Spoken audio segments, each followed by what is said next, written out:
So there's been so many glass pads that's come out within the recent months, and a lot of them are really hard to compare to another because they're all just so similar. But today we have a glass pad that is just a little bit a cut above the rest, and I have found myself enjoying for faster paced shooter games. Let's get started.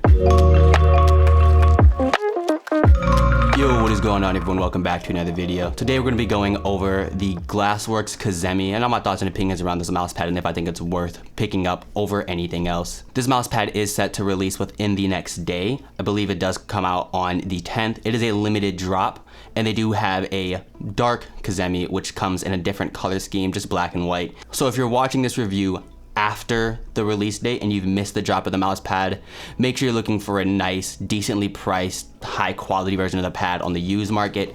And if you're watching this video before the pad's release, then you should be knowing what to expect when you actually get your hands on this mouse pad. So first we're gonna start off just with the basic surface description. This is a very, very smooth glass surface. I've had no sticking issues with my arm. I pretty much use all my glass pads without a sleeve. This includes the SkyPad 4.0, Padsmith Empress, Konami Yuna, and other pads such as the same. I do rarely put a sleeve on, but it's just not comfortable for me, so I choose to not use a sleeve.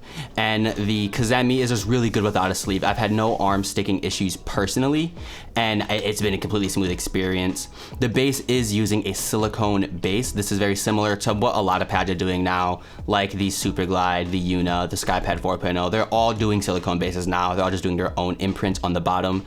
And some people enjoy it, some people don't. I am a silicone based believer. It's like a requirement. I feel like you should have a silicone base on a glass pad because with previous pads like the SkyPad 3.0 and the Sprint Gaming Gear Beta, you had a lot of that pad flexing and it was never really good to use long term. Going on to the glide of the mouse pad, this is closer to a more balanced style of mouse pad, similar to a Padsmith Empress or Superglide. It is on the faster end of balance, not as slow as a GameSense Sonar or a Leonda Glaze, but it is not as fast as a SkyPad 4.0 and a couple other releases that are coming out that are relatively quick. This one is like the perfect in the middle for games like Overwatch and Call of Duty or Apex, so you want that nice balanced glass. You want to not have any resistance when you're flicking or when you're tracking, but you also don't want to have any dig when you are hitting more static shots.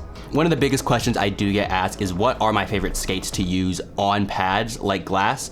And it's pretty straightforward. I use Jades on everything. Like I use Jades on the Zero, on the Type 99, on the SkyPad 4.0, on pretty much every mouse pad you can imagine. I use Jade, like my default mouse skate. But when it comes to glass pads, there are a lot of things you need to worry about, like noise, scratchiness, resistance.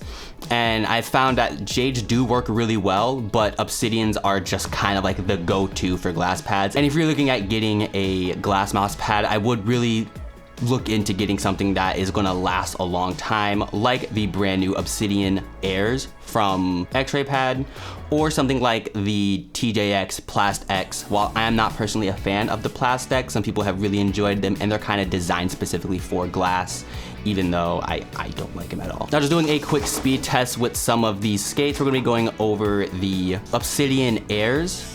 The Obsidian Airs do provide a lot more of a glide compared to standard Obsidians, so you can get that nice quick speed while also getting the silence of the Obsidians. And they're just really nice to use overall. These are a new release from X-Ray Pad, so they should be out and you should be able to get them now. They do have the Obsidian Pro Airs, which will be slower than the Obsidian Airs, which would be a little bit quicker, but they're both quicker than the standard Obsidians and Obsidian Pros.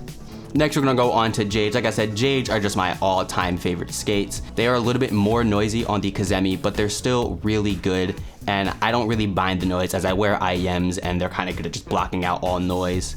The speed of these will give you a little bit more of a glide when compared to something like the Obsidians, where they have a little bit more control to it, but not too much to the point. The pad's dynamic and static friction properties are like the same on all the mouse skates. Next, we're gonna go on to Tiger Ice. I do have here Tiger Ice in different sizings on my Zowie U2. They are a little bit on the noisier end and they're not as quick. It is really weird because Tiger Ice are like the default recommended skate for glass, but I found them being overall just the worst for me, and I've never really enjoyed them on glass like I do on cloth. They're much more of a cloth skate than a glass skate. I would definitely look at picking up Jades over Tiger Ice V2s if you are in the market for something that's a little bit quicker than Obsidians, but not as fast as like glass on glass. Don't use glass on glass. Finally, we're gonna go over to the Yanzi Dots. The Yanzi Dots are just Esport Tiger's interpretation of the Obsidians. They have a nice balanced glide to it. They're relatively quick, especially on glass surfaces, and I've been using them on my Helios 2 for a very long time now, and I've had no issues with them, especially with the wear-in after several months of use. They're still relatively quick, very quiet, and you don't really get a lot of that grinding noise you do with a lot of the dot skate option. Now you might be wondering why I didn't mention any of pad skates, and that's because I don't really recommend using pad skates on glass pads. That's because they pick up a lot more noise, they scratch a lot more, and they're not really as fun to use compared to dot skates, where they're a lot quieter, you get more per your dollar. But if you're looking at getting pad skates for your Kazemi, I would definitely recommend just kind of keeping the stock skates on your mouse. Like if you're using a Pulsar or a Lamzu or a Razer mouse, their stock skates are really good. But if you're using something like a super light, getting something like the Jade or Obsidian pads or the Yanzi pads would be a lot better instead of using something like dot skates if you aren't a fan of. But that should be it. Thank you so much for watching this video. I do have a lot more videos coming out within the coming days and coming weeks. I have a lot of keyboard reviews and whatnot, but that should be it for this one. Leave a like if you did enjoy this video, subscribe if you want to see more, and I will see you guys in the next one. You say you want it, oh baby girl, you say you want it. Baby, come get it, oh baby, yeah, you gotta get it. Hey baby girl, drop all these problems. Look at everyone who's trying harder. I don't know if I should try harder, cause you're the only one I want.